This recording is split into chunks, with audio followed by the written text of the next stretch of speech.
Where's the University of New Brunswick? It's anywhere our students are immersed in their fields. It's wherever they're using hands-on learning to solve real-world problems. It's where we help you find your future. Where's the University of New Brunswick?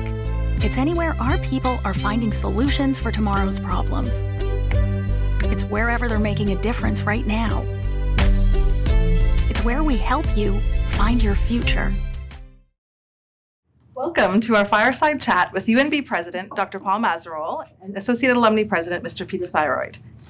My name is Michelle McNeil. I'm the Executive Director of UNB's Associated Alumni, and I'll be your host for the next hour.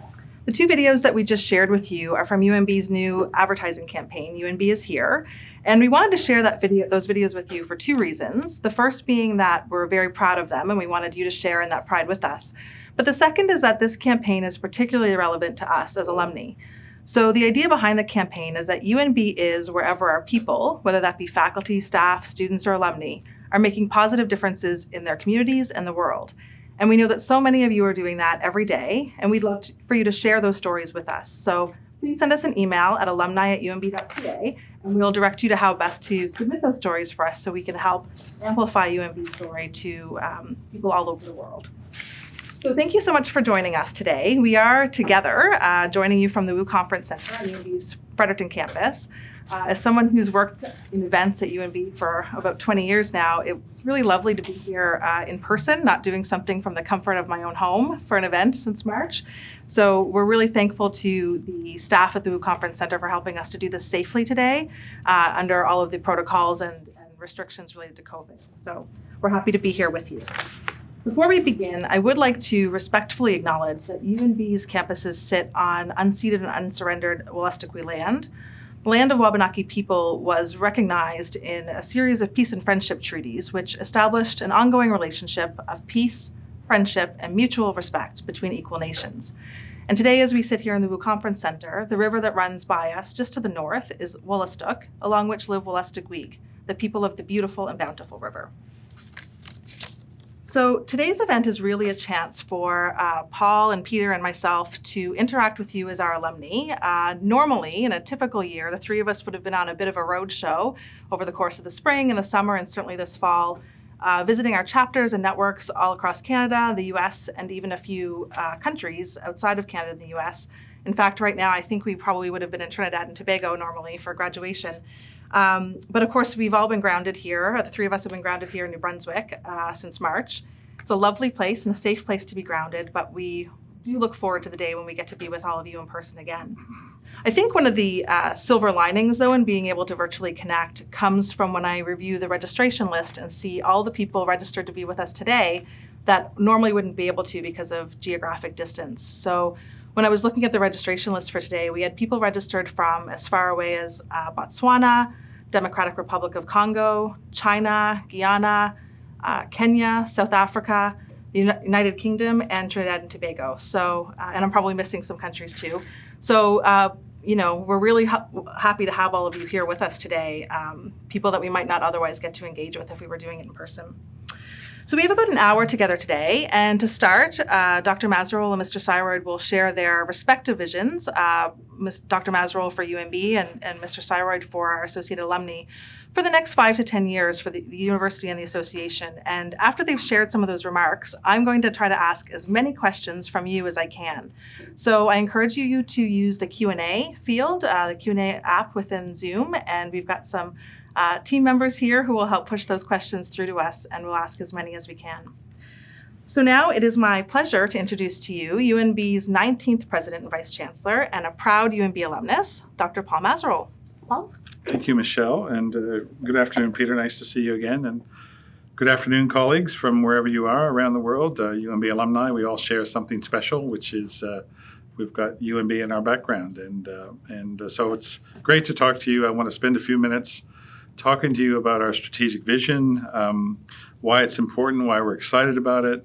I want to say a few things about how we've been dealing with the COVID situation, but also I don't want to talk for too long because we want to hear your questions. So as Michelle said, I'm privileged to be the 19th President and Vice Chancellor of UNB.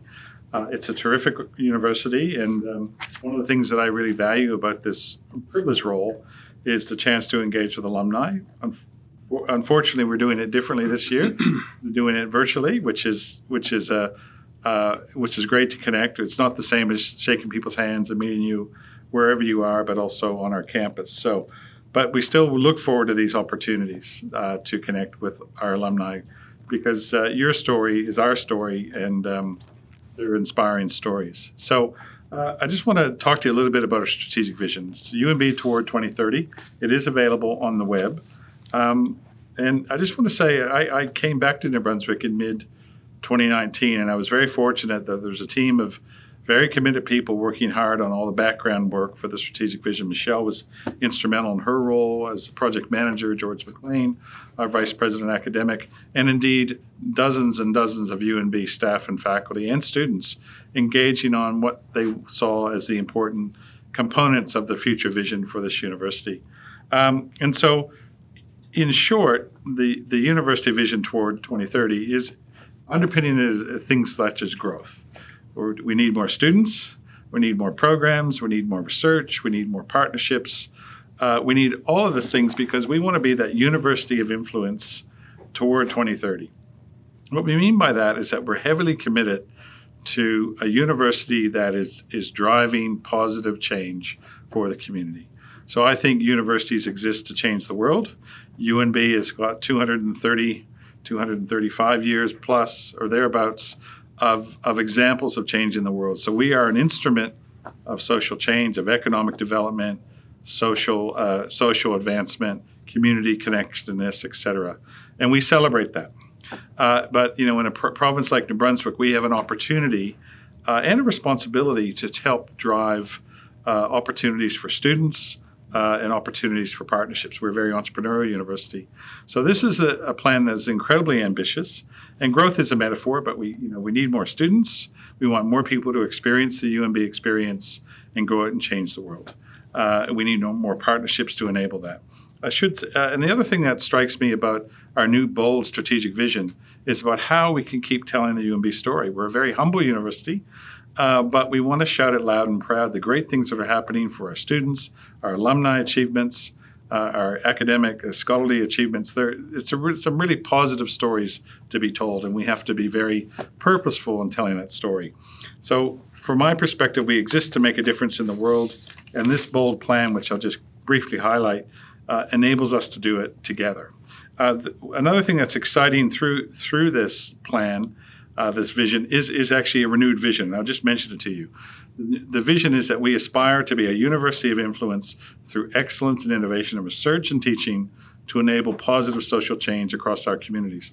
That captures what I mentioned a moment ago, that we see ourselves as an instrument for good, working toward the public good, working toward making a positive difference. The other thing that's important through our plan are commitments to equity, diversity, and inclusion. We see that as fundamental to the plan and the pillars of the vision. But we are also heavily committed to truth and reconciliation. And this is reflected in the term Bulawila Hazu Wazawakan, which it means the need to allow in your thinking to change so that action can follow in a good way toward truth. That's the translation. So we need to work together and we need to work towards a common understanding. And how do we foster more awareness about First Nations and Indigenous issues, how that's reflected in our curriculum, how's it reflected in our staffing, our student populations, and our faculty. And so that is a journey that we're taking. And it's an important journey, but it's something that transcends the entire strategic vision, the different pillars. So it underpins that. I want to quickly mention the 5 pillars of the strategic vision. First is research impact, so that we want to be very aspirational about our research activity at UNB. We've got great researchers, but we want to have even more.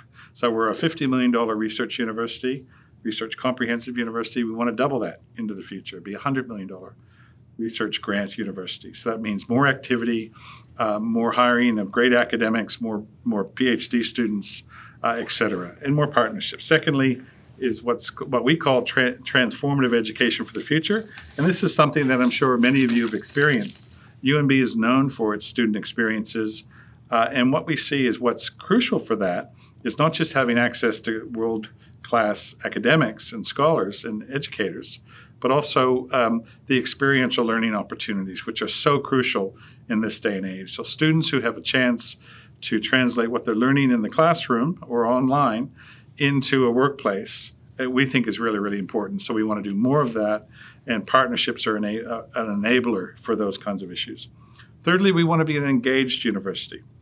So there's a great focus on engagement and impact. And when we talk about engagement, it's engagement with industry, it's engagement with government, it's engagement with other universities toward really making a difference in the world. So we cannot do it alone. We have to work in partnership as an institution. And so we want to prioritize the importance of that. And we'll be looking to develop more strategic partnerships in the years ahead. The fourth one that's really important, and is particularly important in this COVID context we find ourselves, is to be a people-centric, values-informed institution. We're in the people business, and we need to recognize that how we support our people, how we hire people at UNB, how we enable and support them in their aspirations, how do we develop them, how do we provide that assistance for they can realize their professional goals. So we need to be people-focused, support our people, but also values-informed. I think values are crucial in this day and age. We need a barometer about how do we focus as an institution. What are our first principles? And we're working hard to do that as a university community. And lastly is what we're terming a modern, integrated, and sustainable UNB. So UNB is committed to issues such as sustainability, and we recognize the challenges of climate change. And so we have a stewardship role in our environmental responsibilities, but we also have a stewardship role in our economic responsibilities. So we need to ensure that we can live within our means, that we can grow UNB for all the right reasons, but also we can be as efficient as we need to be to enable us to work hard to change the world. So we need to work better together. If we see inefficiencies, we need to improve them. So I should also say a couple of things about one aspect of the plan that many people are getting very, very excited about, and that is a component of our research focus is on what we're calling a prioritizing addressing grand challenges. So UNB's got a big, diverse research community. We're strong in a number of areas, but we want to be very, very purposeful in addressing some of our research strengths toward the main challenges, some of the main challenges we face as a global community. So we've identified 4 global challenges where we can look at our strengths and make them even stronger. The first one's about energy. So looking at energy for the future. And so that's an opportunity for us to look at things like a smart grid technology, modular nuclear reactors, and what energy for the future needs to look like. A second issue is around health. How do we use our research community to drive innovation in global health, community health, public health, innovative health systems, et cetera. The third one is around water. So we have fantastic work going on in the Canadian Rivers Institute, but we also have great work going on in marine biology on the St. John campus and indeed on both campuses. But together we've got a research community looking at the future of water and the issues of water sustainability, the legal issues around water ownership, and all the environmental issues. So we've got fantastic people. We need to support them. And lastly is around security. UNB's got fantastic researchers working in the security area, and some of that is cybersecurity. But there's also people working in human security, looking at domestic violence prevention. There's people working in food security. So together, that security metaphor underpins a lot of our research community as well. So I think those 4 challenges, the extent to which we can pivot the university, which is not to say that we're going to walk away from all the other important things. We're not. Those are all very important. But as a university, we can become increasingly world-class across those 4 themes. But, we have been dealing in an interesting context for the last 8 months, dealing with COVID-19. Our community has really stepped up. When we were experiencing this in mid-March, we had to pivot very quickly. We closed the university for a week while we prepared for delivering our educational programs in an online format. The faculty stepped up. Our students were terrific. And over the summer, we further prepared for the fall. So as a university community, we're heavily committed to still delivering innovative educational experiences, largely through online, but not exclusively. Many things are still face-to-face. Our researchers are fully engaged. We're operating differently. We're not traveling to conferences. Unfortunately, I'm not able to travel through the country and the world to meet with alumni, but we're looking to meet different ways. So as a university community, we are sustaining our core functions. We are committed to our strategic vision and its implementation. We've had somewhat of a slow start because of COVID, but we are absolutely ramping up our activities to support this vision. It's a multi-year vision, and back to that issue of being the University of Influence, in the context of our strategic vision, in the context of the COVID-19 pandemic, we see that we can really help drive change and be a relevant instrument for the province of New Brunswick as well. And we see how we can deliver public good in at least three ways. Firstly is there's many people who have lost work through the pandemic or are looking to change their work arrangements. And so we want to identify opportunities to make UNB education more accessible. So that's through more online education, things like micro-credentials to look at opportunities for people to upskill, reskill into the future. And so that's making UNB educational programs more accessible to more people, including adult learners and professionals. Secondly is that we think there's a role for us in looking at community health, global health, and the extent to which we know that COVID-19 is putting pressure on our health systems and how we interact as a community. We've got researchers and practitioners and students who are really rolling up their sleeves to say, we're here to make a difference, to foster more awareness. We're providing opportunities and assistance in hospitals with our nursing students, et cetera. So that issue of our future health as a community is one of our priorities and where we can make a difference. And lastly is around what we're calling that kind of innovation and innovative productivity for companies across the province. We're an entrepreneurial university. Something like 140 companies in the last 10 years have evolved from the University of New Brunswick, its students and its faculty. And so we're really keen on driving that entrepreneurship and delivering productivity and economic opportunity for the province. So we want to do more of that in the context of COVID. We have had students through our experiential learning programs working with companies to adapt and modify some of their practices to the virtual environment, to the COVID context. So all of this to say is that we're working towards the public good. We think that our students, staff, and faculty are really rolling up their sleeves to say we want to be a university that makes a difference, that we're fostering impact. We believe strongly that the world needs more UNB, and I think the strategic vision and the COVID context we're dealing with is magnifying how we can make a difference in the future. So why don't I stop there? I've probably talked too long. Thanks, Michelle. Oh, well, thank you, Paul, for that. It's one thing to read the strategic vision and another thing to listen to you sort of bring it to life with some context and some color and some examples. So you didn't speak too long at all. Very interesting. And we'll get to some questions in a little while. Just a reminder to everyone watching, if you have some questions for Paul or for Peter, you can submit them anytime, and we'll ask them in just a few moments. So as Paul was putting the finishing touches on the UNB strategic vision, the association was just sort of starting to write the vision, the strategy for the Alumni Association. And it was great timing because we were able to really build on the vision that Paul had articulated and find ways to help our alumni be more involved in the life and success of UNB. So I now am really happy to introduce Peter Syroid. He's the president of our association, and he's going to talk a little bit about our alumni engagement strategy.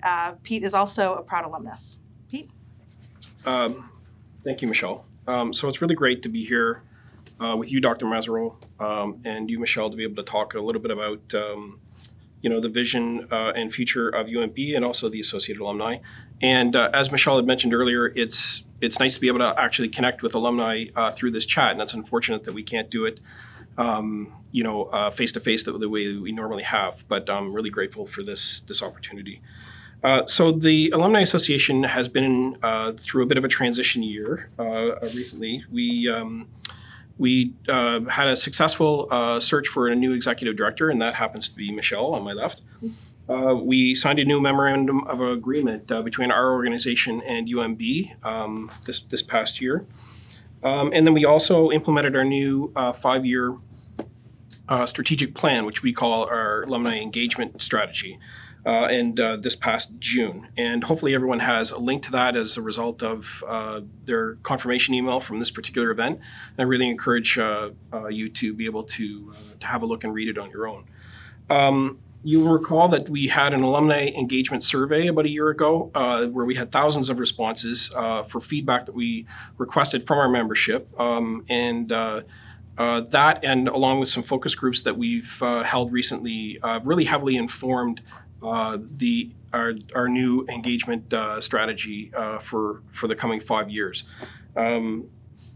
So what I'd like to talk about tonight a little bit is, or today, I'm sorry, is a little bit about who we are and as an association, and what we do and what we're doing as a result of the vision that we have through our new engagement strategy, and some of the things that we've been working on since we've implemented that strategy in June.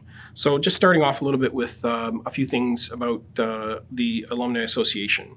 We were formed in 1862 by a group of graduates who wanted to promote sound education and the advancement of the interests of the university. It's 158 years later, and we're still working on those same interests. We have 92,000 members now who are worldwide. Interestingly, the demographics of our members, of our alumni, are changing. So one stat that I find quite interesting is that over 50% of our alumni have now graduated in the year 2000 or later. So if you're like Paul and myself, and graduated earlier than that, we're on the other end of the curve with respect to the demographics of our alumni. And then also, we have an alumni council of really talented volunteers who kind of set the strategic direction for our organization. And then we have 9 fantastic full-time office staff.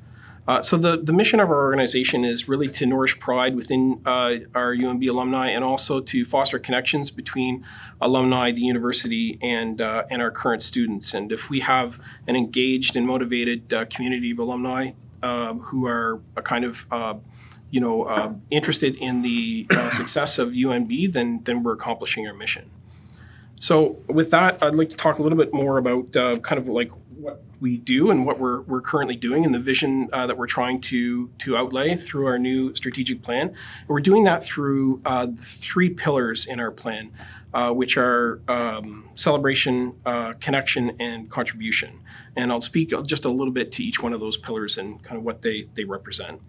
So starting with celebration, UNB's Vision 2030, as Paul had mentioned, one of the key aspects of that is trying to tell our story. And that's something our organization agrees with completely, and we work to tell the story of UNB through the success and accomplishments of our amazing alumni. So we've done that in many different ways in the past, including through our Proudly UNB Awards program. And that's something that's been done every year. But we also celebrate our alumni through our Alumni News magazine, and also the monthly e-newsletters, Alumni News Direct e-newsletters that go out. And that's something that, given the feedback that we've had from our survey and also from our focus groups, that we've decided to refresh that magazine for the upcoming fall winter issue that will be released in December. So you'll see a refreshed print version of the magazine. Alongside the print version, we're launching a dynamic digital version of the magazine, and that will have all of the same content that's in the print version, but it will also be enhanced with some audio and video features, as well as some tailored content for our under 35 audience. And that was something else that we learned from our engagement survey, is that our under 35 audience is not necessarily interested in receiving the print version of the magazine. So going forward, those that are under 35 as alumni will receive the digital copy as their main copy, with the option of opting into a print version should they so choose. Some of the other things that we learned from our survey that's implemented in our strategic plan is how our alumni use our social media platforms. And now that we're a little more informed with that, we're trying to tailor and work on content that will actually meet the needs or the desires of our membership, what they would like to see. In particular, we'll be adding a lot more professional development and career type of advice on our LinkedIn platform. That's something our younger alumni have been looking for, so you'll see that going forward. And really, what we're actually working on as well is sort of have a broad communications platform where our alumni can choose, will be able to choose in the future what content they see, how they see it, where they see it from, when they see it, and be able to tailor really what kind of content comes from our association to you to better suit kind of your needs. And that platform will use artificial intelligence much the same way that Netflix and Amazon does in terms of suggesting content based on your input. So that's something that we're also working on. And we're also looking at launching a UNB alumni app. So that will be something where everything that comes out of our particular organization will be available at your fingertips on your phone going forward. So that's something to look forward to. So moving on to the connection pillar, I'd say that what we try to do as an association is we work really, really hard in order to be able to connect our alumni with each other, with UNB, and also with our future alumni and our current students. And we've done that through many different types of ways, namely through events like homecoming or chapter events, professional development events such as Career Talks, which is part of our Young Alumni program, or educational seminars. But we've heard some feedback from you that some of the barriers to not attending some of those events that we've put on have been things like the time that's involved, or the distance away from our two campuses, or maybe it's something where the event is something that you're interested in, like professional development or networking, but you're not necessarily sure if you'd actually know somebody at the event. So I guess it's unfortunate that we can't put on our face-to-face events the way we have in the past, and hopefully in the future we will be able to do that again.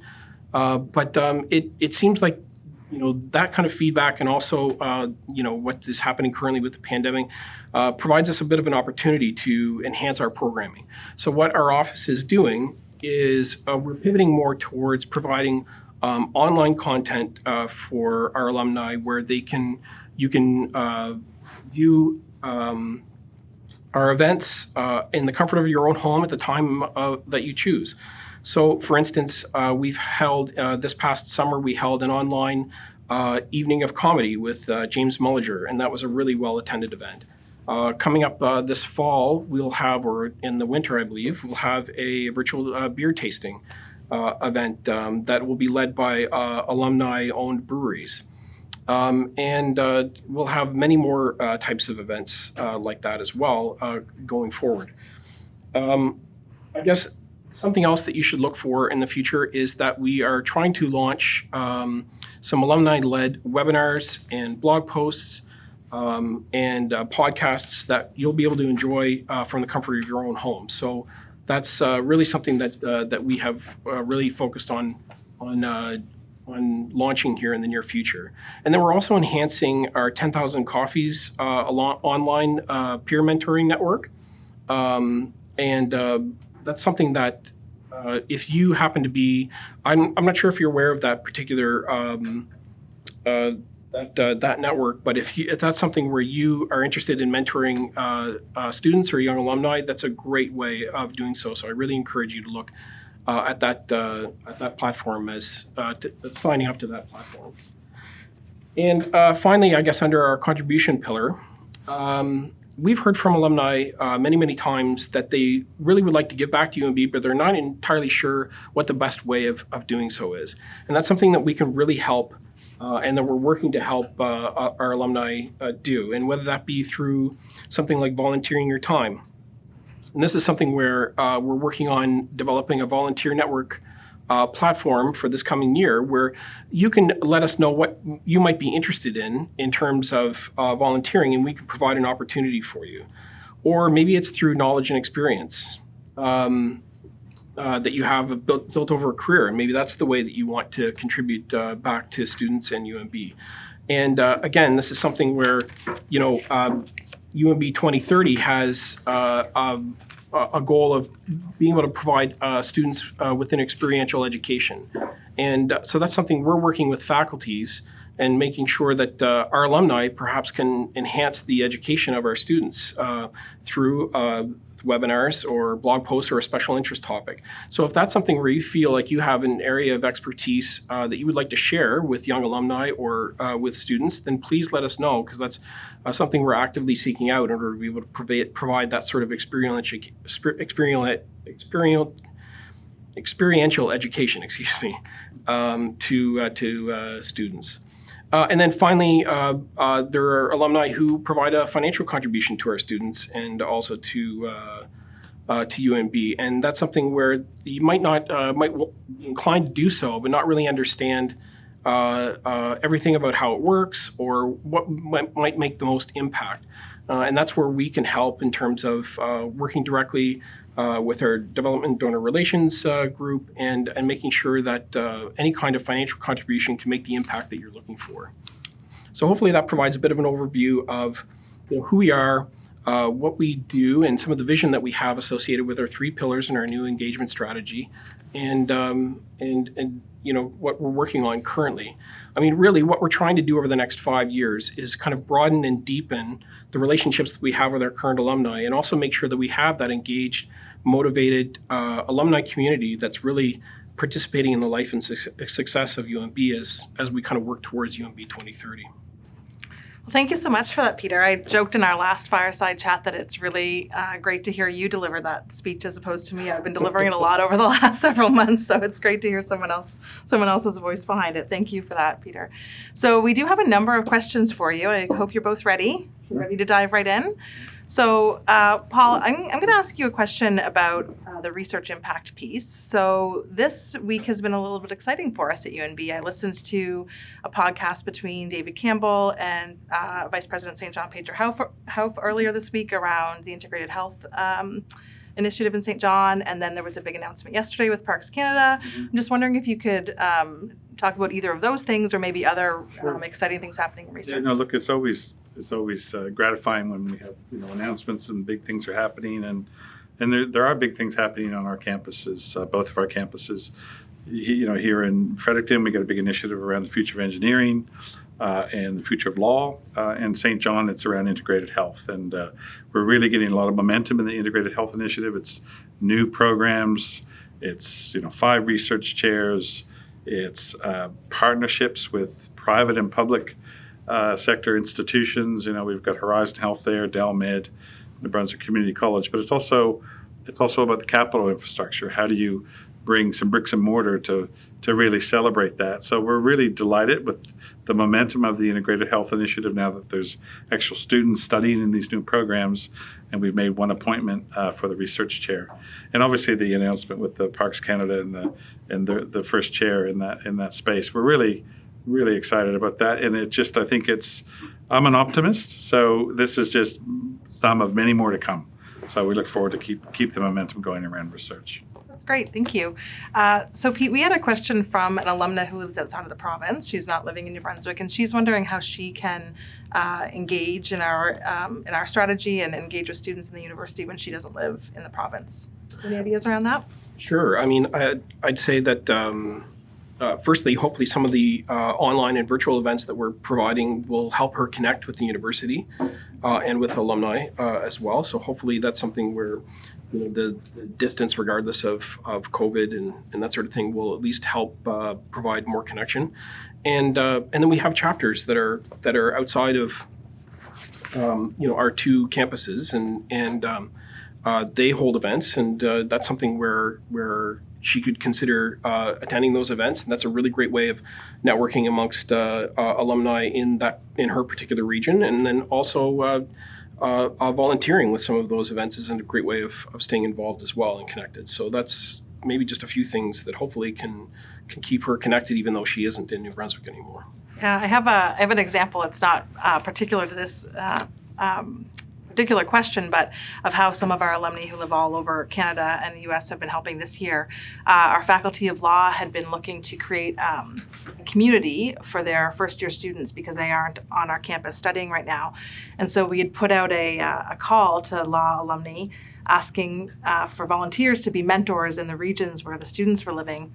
And originally the dean was looking for about 20 volunteers, and within, I think it was 24 hours, he had over 100 of our alumni who volunteered to mentor these students. So there are lots of ways, and we'll do our best to keep you posted on that, but we're also happy to hear your suggestions if there's things that you'd like us to be doing to help engage you. So that leads really well, actually, and I did not plan this, but into the next question that I'm going to ask you, Paul. Someone's asking how can alumni best help you move your vision forward? So a question about how we can sort of mobilize to help you realize the vision toward 2030. Yeah, no, it's a really important question and an opportunity for how we're stronger together. And I think Peter touched on a little bit of that, but for me, there's probably 4 ways to jump out, and there may well be others. So number 1 is staying connected, finding out what we're doing as a university community, what the initiatives are, so that you're aware of what we're doing and what we're trying to achieve, and that you can stay connected to that. And it might be that, as you just said, you can become a mentor, but if you don't know about those kinds of things, so there is ways to help us strengthen our student experience, our research, et cetera. Secondly, is through your professional networks and your personal networks, you can be an advocate for what we're trying to achieve as a university. You can, promote our story, to help tell our story.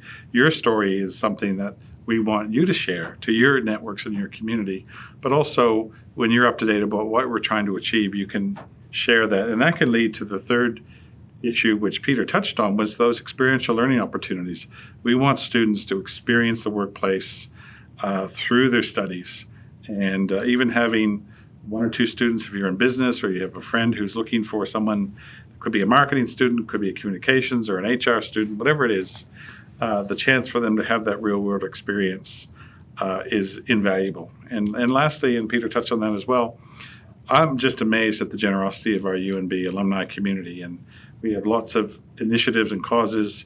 The support for our students is something that's a primary priority, but there's other big initiatives. And I'm amazed at the amount of support we get. We appreciate it deeply.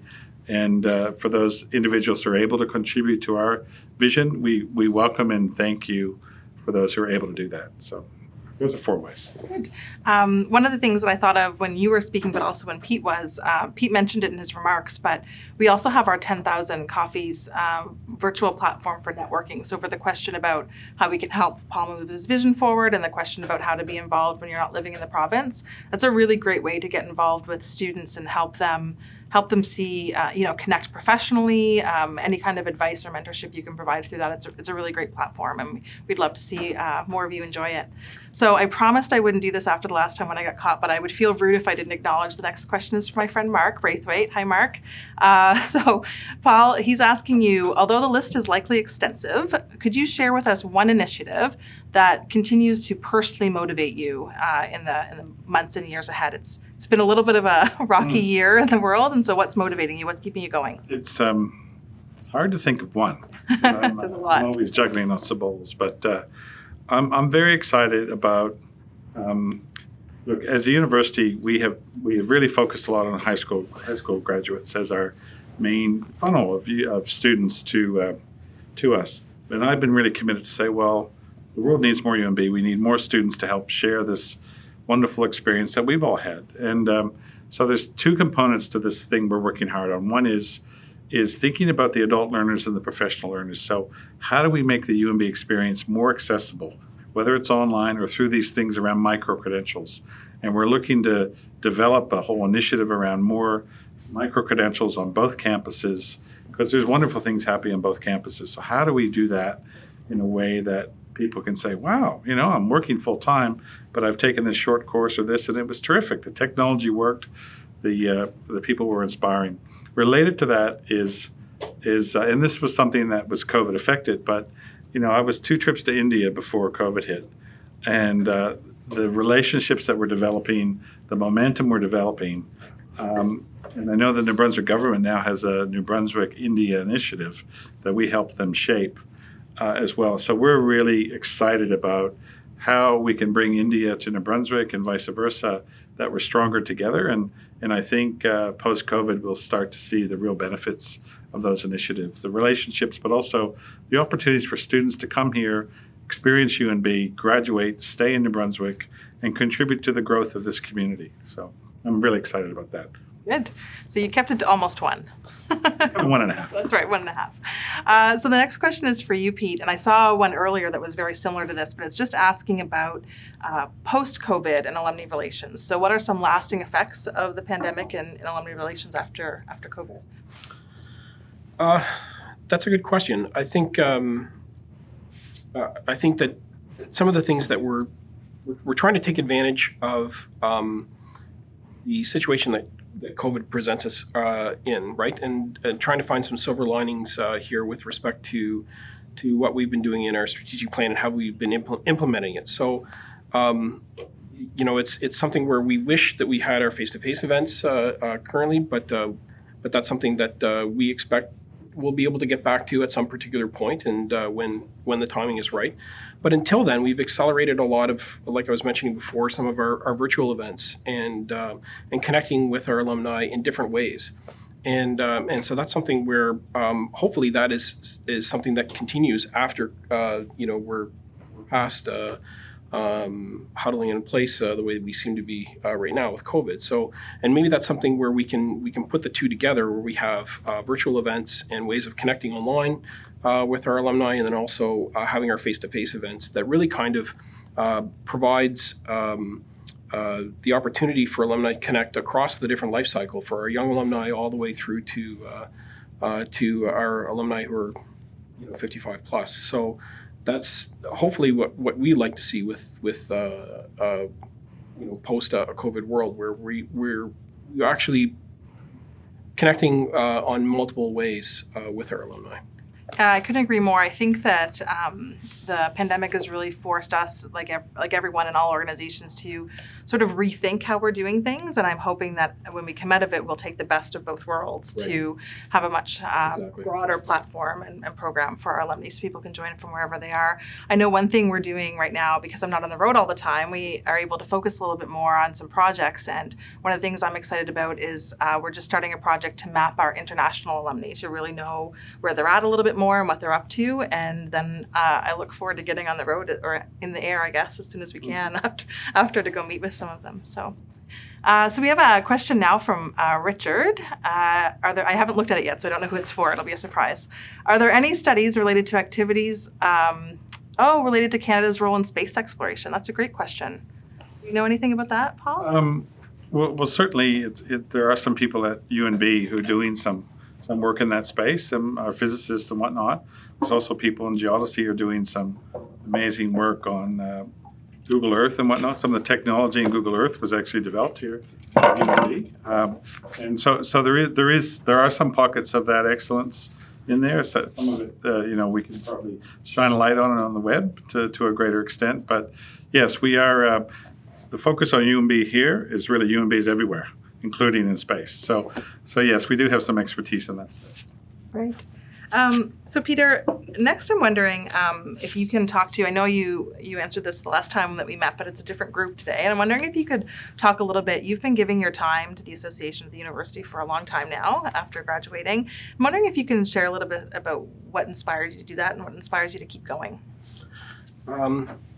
Yeah, absolutely. So I think, first of all, I'll just mention that UNB has been very impactful on my life, both personally and professionally. And it's one of these things where I've recognized that impact. And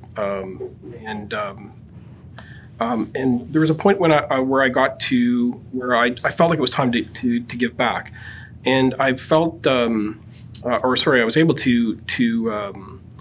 I happened to know a few people that were part of the Alumni Association, and I saw that the work that they were doing, and I thought it was recognize some of the work that they were providing to be able to connect alumni and to be able to mentor our future alumni, which are our current students. I just wanted to be a part of it. So I started to volunteer with the council, and really it's kind of gone from there. But it's been something where it's been tremendously rewarding. I've had a chance to work with and meet some amazing people through the program, and and to also still be involved with UNB has been something that it's volunteering your time, but it really does feel like like it's a real community, and it's really enjoyable.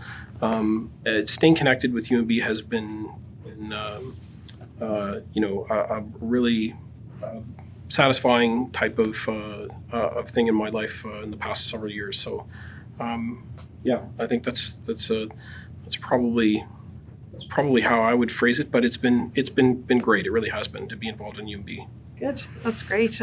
We do have, as you know, we will be making a call for counselors this year to join our alumni council. So if you're at all interested, watch for that call out and get in touch with me if you have any questions. Paul, you spent a lot of time away from UNB. So you were here as a student. You left and went to the United States, and then went and worked in Australia for quite a long time. Wondering if you can share a little bit about your experience living as an alumnus abroad.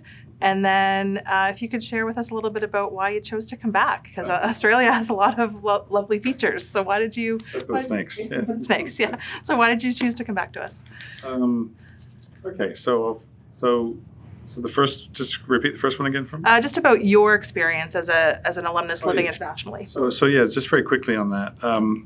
Obviously, I left UNB back in 1989, and I've said before, even though I left Canada, New Brunswick, and UNB, it didn't leave me. So some of those experiences that I had here, were very formative.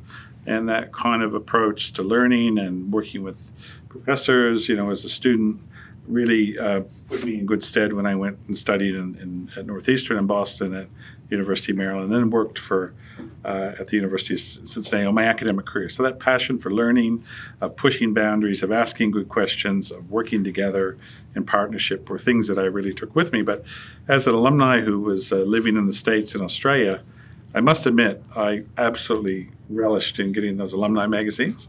And every time they came in the mail, all the way from New Brunswick to Brisbane, Australia, and I would show them to my colleagues at the other universities and say, look at this is my alma mater. Look what's happening. Look at this magazine. And so it was always a source of pride. And so coming back here was a really unique opportunity and a privileged opportunity to come back to your alma mater and your hometown to really make a difference. Obviously, I'm not motivated by the weather. I don't hate snow, but it's an adjustment after 20 years in the sunshine. But quite frankly, we've got a wonderful community at the university. The student, staff, and faculty and alumni they're really second to none. And the people is what makes it so motivating. And the opportunity. New Brunswick is, it's a unique part of the world. We're in how we're dealing with COVID is, I think, reflective of that we're a can-do, roll-up-your-sleeves kind of culture, and I think there's that humble Canadian who just rolls up their sleeves and says, "Let's get on with it and make a difference." Mm-hmm. That's a very attractive reason to come back and make my difference for this important community. Well, we're really glad you chose to come back to us. We're very lucky to have you back with us. So, Peter, we have a question for you that I hope doesn't put you too much on the spot, but it's asking you to think about, in the time that you've been president and serving on council, you've had a lot of conversations with alumni. Are there any particular points of pride that stick out in your mind when you hear from our alumni? I would say that I'll use last year's homecoming as an example. Homecoming is a fantastic event that really brings a lot of our alumni together. And last year was the golden anniversary of the class of 1969.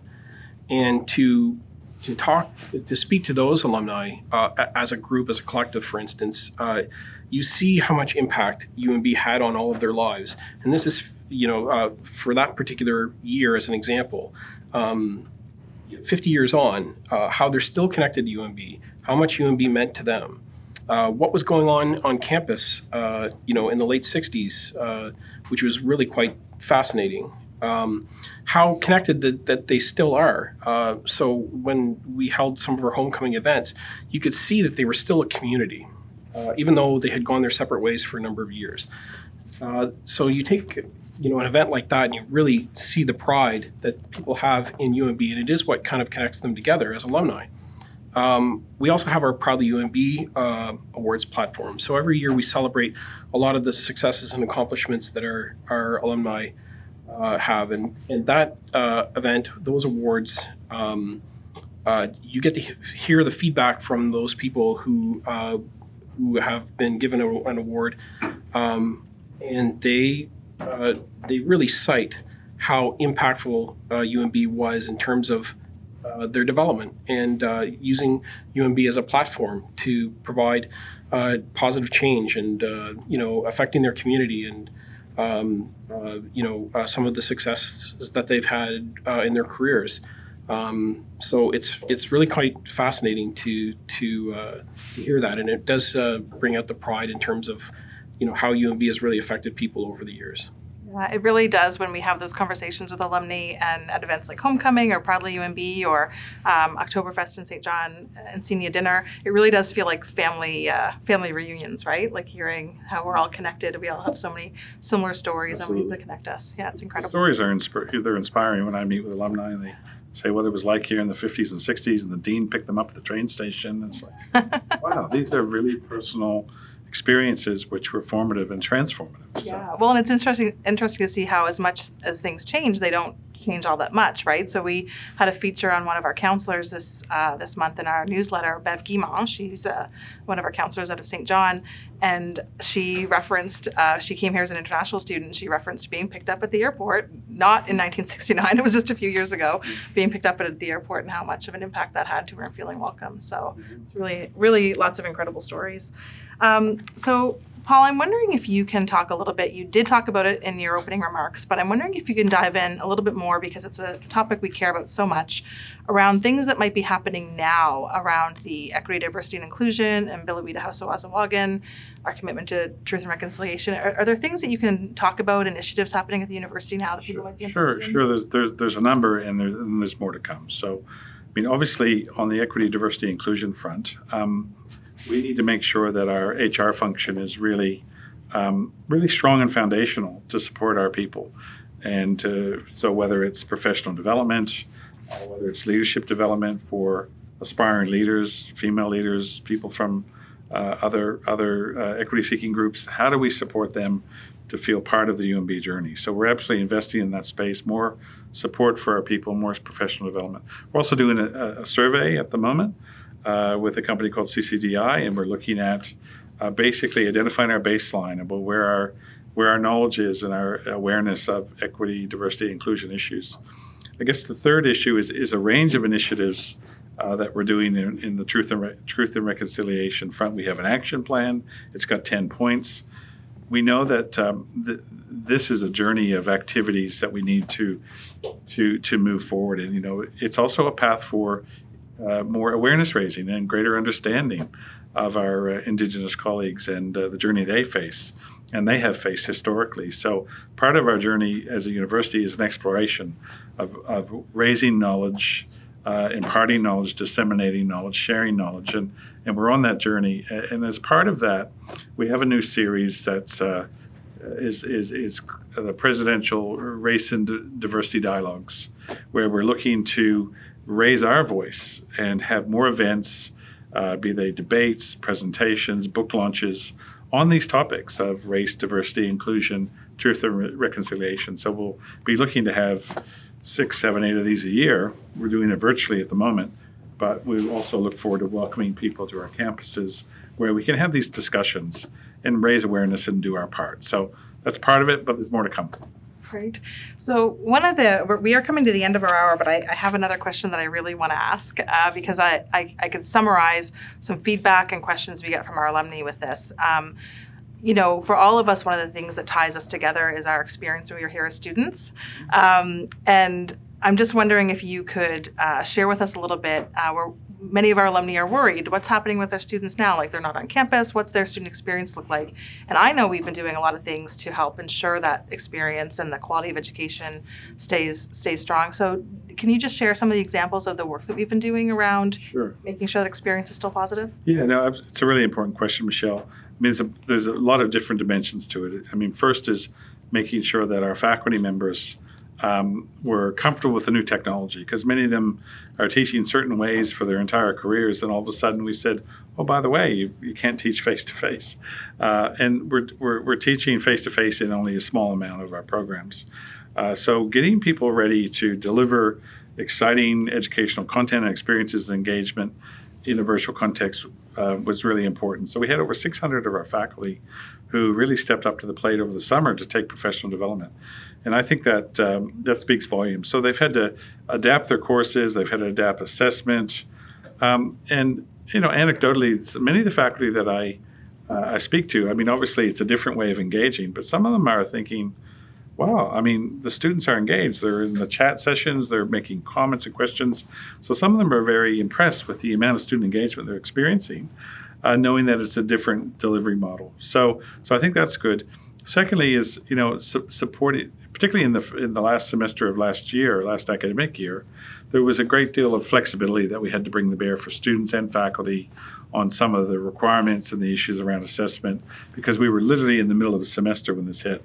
So the great focus on flexibility and helping our students. I guess the third issue that we're doing is as much as possible recognizing that there's no playbook for this. So this is an experiment for all of us and our students, and we're trying to be as student-centered and humane as possible, and supporting them. Our health services are still accessible online, and those are really important. We can't overstate the importance of that. Our libraries are still open and accessible.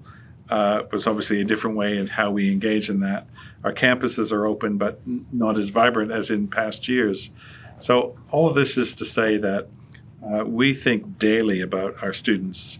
Their success is fundamental to our success, and we're really rolling up our sleeves to say, how do we deliver this in a way, experiences in a way that are still going to be important for them in the future, that they can look back in 30 years or 40 years and say, you know what, I was there for 2020, and it wasn't a train wreck. I learned some new things. I engaged with students and faculty differently, but I persevered through it. So one of the really practical things that I know we're doing, I saw an email about it yesterday looking for volunteers, that not everyone might think about, is that when our students are coming to us from outside of the Atlantic bubble, so we have a little travel bubble within Atlantic Canada, when our students come back to us when they came in September, when they're coming back to us in January, we are setting up a system where faculty and staff will be checking in with those students when they have to quarantine for 14 days. And I just think that speaks to, picking people up at the airport and that whole family thing. And one of our team members in the office joked she envisions lots of baked goods being delivered in January to people when they're checking in on people. So it's been really well received, Michelle. Yeah. And some of the students said it was a real lifeline, to have that connection, because it's tough. Quarantining's tough. Is. Yeah. So you reminded me, because I thought we were at the last question. I think this one will be quick. We did have an alumnus email us before this event asking us a question about football. So he was wondering if UNB has any plans around our football team. Important question. We love football at UNB, and I think I remember when I was here I was here for much of the 80s, off and on, and I think part of the 80s we had a varsity football team, and part of it we didn't. We have two club football teams now, so UNB is still committed to football. So St. John campus and Frederick campus each have a club team, which are very good. In fact, we won last year. In fact, I think we win most years, so we're very good. The reality is that universities are communities, academic communities, athletic communities. We've got a wonderful tradition of the student athletes that we have here. We have the highest percentage of academic all-Canadians of any university in this country. The percentage of our students who are top athletes as well as top students is the best in the country. So we've got a really good program. It is expensive, and obviously those decisions around football predate me. They were in the 1980s. I'm sure that was a tough decision then about walking away from varsity football. I'm not sure that there's an initiative to bring it back quickly. I haven't received proposals or petitions. I know that we're very supportive of the club football teams, but so I guess the answer is there's no immediate plans to put a varsity football team back front and center. But who knows what the future is? If we could have predicted the pandemic a year ago. But quite frankly, it's a great community. Sports are a big part of it. but there are some limits that we have to live with as well. Yeah. One of our favorite parts of homecoming every year is watching the Seawolves play the Red Bombers, and many of us know Bob Skillen, and the joke never gets old when he jokes about how we're the only homecoming team that always wins the homecoming game, or the only university that always wins the homecoming game. So, we have a thriving club teams on both campuses. So we are at the end of our hour. I said this last time, but I mean it. I could honestly spend the whole day sitting here chatting with both of you about UMB, but thank you so much for giving so much of your time to our alumni today.